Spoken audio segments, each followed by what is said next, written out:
Hello, everyone. My name is Gus. Hi, I'm Woody. And today we have yet another Rescue 911 video that we'll be reacting to. This one is not about diving, but is about something we're both familiar with, which involves boats, and it also involves kids. So as you watch this, it doesn't matter if you're a scuba diver. I want you to put yourself in that situation, in that position, and let us know below what you would do. And I have some theories. I have some ideas on what I would do if that happened to me. But I want to hear what you think as well, Woody. Because plus the kid's name is Mark, which is my son's name. So we had to do it. In a crisis, any delay can be fatal. But all of the women in tonight's special episode have the skills and the confidence to act quickly and get the job done. We begin on Bull Shoals Lake in Arkansas on July 15th, 1993. David and Judy Evanson and their 3 children were inexperienced boaters, but they had planned to spend a pleasant day out in the flat-bottom pontoon boat they had rented. I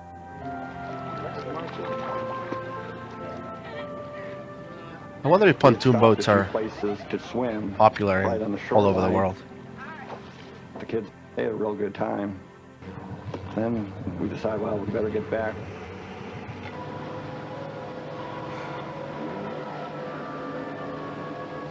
As we were going along the lake, I was thinking it was absolute paradise. I mean, it was so gorgeous. The day was beautiful. I said to Mark, why don't you go up there and sit next to Daddy? Never realizing there was any danger. Oh no. Hope it doesn't go over. Okay, come on. But I said, no, just be careful, be careful. Don't lean forward too much. 6-year-old Mark's sister Lori and her friend were also along on the outing. We were going at a good speed. Not really fast, but pretty fast. That's so Mark is dangerous. just laughing, really having a good time.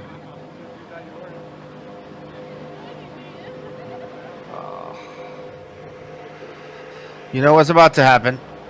That's really dangerous on a pontoon boat to be on the other side of that. I mean, I drive them on Lake Lanier because if that thing hits a log, and at least in Lake Lanier, there's a lot of, like when Loose the lake logs is and low, stuff. there's trees. Well, there's actually trees, and they could stick up when the lake drops because it's one of those lakes that rises and falls. And if you hit one, man, that pontoon boat will literally stop. And Yeah. I mean, it's Fly. like a huge no-no that nobody is in front of that gate while a pontoon boat is in motion. That's like, I thought that was illegal. Isn't that illegal? I think it's illegal on Lake Lanier, and that's like pontoon boat 101.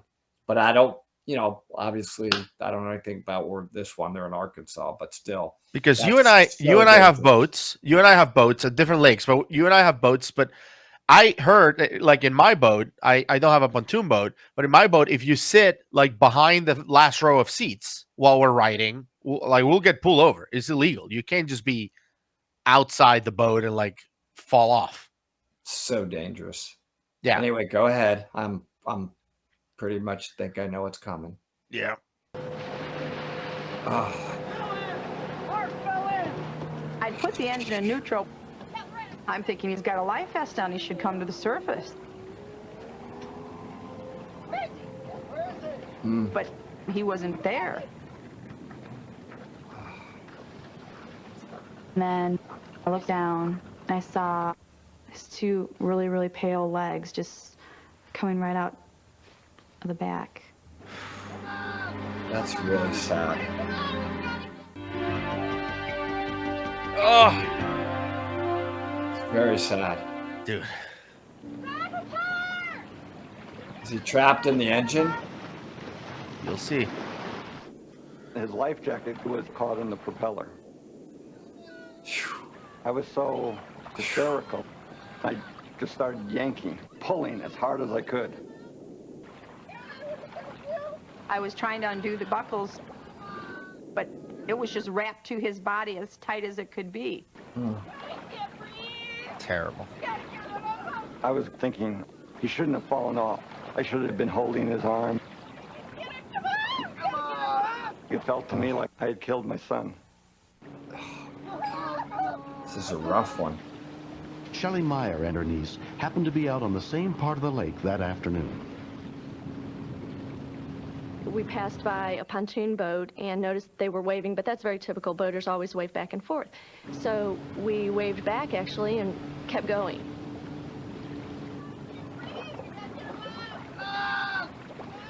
Oh, man.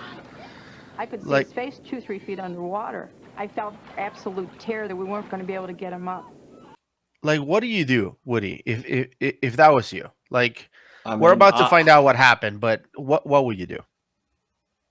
Well, I don't know. I may actually, at that point, if he's literally stuck under there like that, I mean, I guess I could try to raise the engine, but I may even try to breathe into his mouth, like hold his nose and breathe into his mouth, come up, breathe into his mouth. I mean, you're just desperate, man. I mean, obviously, you probably can't give really successful rescue breaths underwater, but I don't have a regulator. I assume there was no knife, no cutting device, can't cut him out. I mean, I'm just thinking out loud. You're asking me on the spot, man. Yeah. So this is really difficult. Yeah, it's really, really tough. And I thought the same thing, can you raise the engine? A lot of boats will now raise it out of the water. Can you put weight in the front of the boat? Would that be enough to, tip it? I don't know, lift it a little bit to see if the head or the mouth at least, pokes out of the water. But yeah, it's desperation, man. And yeah, not having a knife on you, not having a cotton device is terrible. It's, you should always have one on you. Your heart would be racing. This would be, just imagine it's your child, man. I mean, this is really, really bad. But go ahead. I just want to see him get out. If Mark died, I think I would have gone insane. Oh, yeah.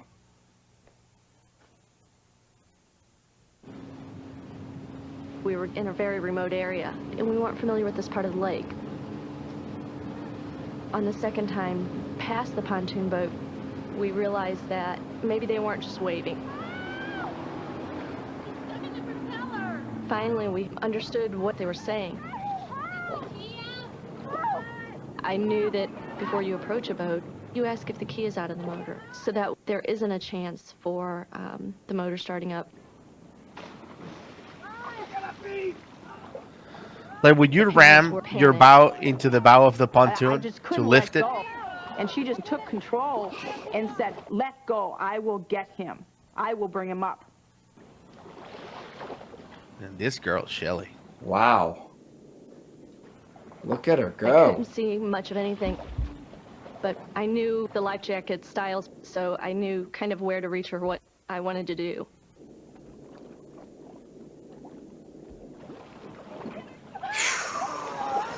He starts sinking. I got a good look at him, and his lips were just blue. I thought he's dead. He's gone. CPR, man. Get him in there. That's it. Now what am I going to do? What am I going to do?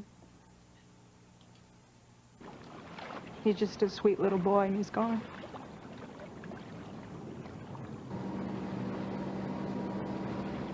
The Cationers, Chuck Burmis and his wife, noticed something was wrong. I radioed in the marina and told them that it looked like we had a potential drowning. Missouri Water Patrolman Michael Cochran headed to the scene. When I have a person ran over by a propeller, I've only had 2 survive in 22 years. So I just automatically assumed the worst. Dangerous.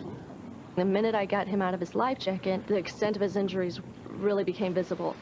His arm was barely attached, and his stomach was lacerated several times, quite deep. The first thing I did was to feel for his pulse, and when I didn't feel that, I just started in with the CPR steps.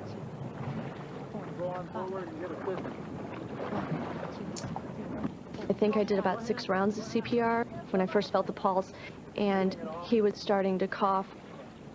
Wow. He was dribbling a lot, but he wasn't conscious at all. Water Patrol, Missouri Water Patrol. What do you... I didn't want to move him because I didn't know if maybe the propeller had severed some ribs, and a slight movement could have put a rib into the lung or something. So I tore the jacket off the propeller, and I told Chuck to take off. So the engine was up on that scene. Yeah. We probably moved, maybe a couple 100 yards, and the boy just quit breathing again. He still had a pulse going. I probably gave him, could have been 15 breaths, and he starts breathing on his own. Wow.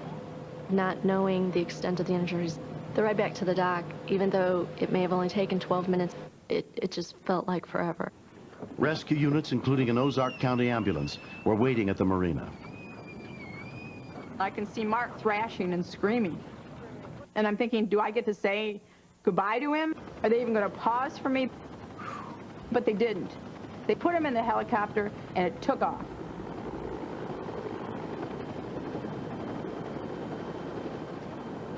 Six-year-old Mark Evanson was taken to Arkansas Children's Hospital, where he was treated by a trauma team, including surgeon Charles Wagner.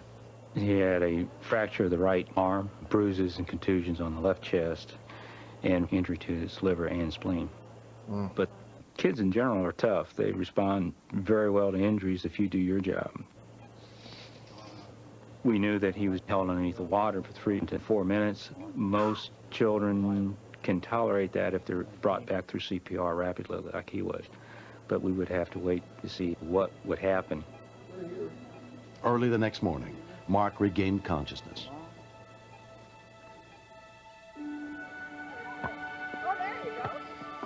Mark underwent surgery to repair his badly damaged right arm, but his liver and spleen have healed on their own.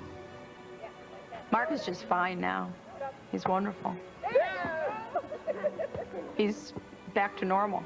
But it was a long road. Shelley knew CPR and did it so well. I mean, it was impressive. There's a big difference being taught to do something and just doing it. She deserves all the credit in the world. She saved his life. Mark's mom sent a letter and a picture of him. I was just amazed. If you saw Mark's school picture, I mean, he's so cute. I just felt like you saw so much in his smile. I feel very honored that I was part of this team that helped save Mark's life, and I think there will always be a connection with him.